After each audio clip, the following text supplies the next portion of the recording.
கடந்த 5 ஆண்டு காலத்தில் கட்டி கொடுத்த வீடுகள் வந்து நிறைய இடத்துல இடிஞ்சு தொங்குது. நல்ல முறையில் அந்த 5 லட்சத்தில் கட்டியிருக்கிறீங்க. நாளைக்கு உங்களை பார்த்து நீங்கள் கட்டினது சரியில்லைன்னு சொல்லாத அளவுக்கு நீங்கள் பார்த்துக்குங்க. நீங்கள் ஐயோ ஐயோலாம் என்னாதீங்க.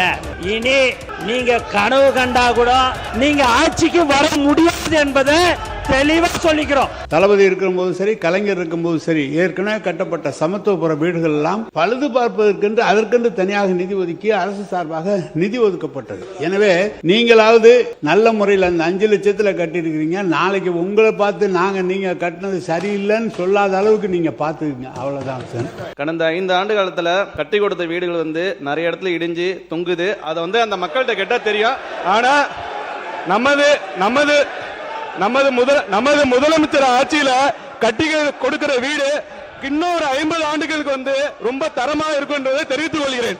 மூத்த உறுப்பினர் சொன்னாரு, நீங்களாவது ஒழுங்கா கட்டுங்க, நாங்க குறை சொல்லக்கூடாது அப்படின்னாரு.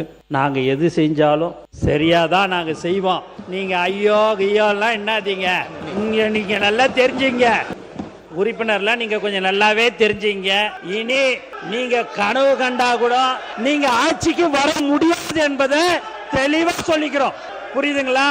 நீங்க இல்ல நீங்க அவர் வந்து மாண்பு உறுப்பினர் அவருக்கு என்ன சொன்னாரு, நீங்களாவது குறை சொல்லாத அளவுக்கு கட்டுங்கன்னு சொன்னார். அதை தான் நாங்க சொல்றோம். கண்டிப்பாக நாங்க தரமானதமா தான் கட்டுவோம். அதுக்கு தான் இந்த 5 லட்சம் ரூபாய் கலைக்கு தான் நாங்க போய் பார்த்துட்டு தான் சொல்றேன்.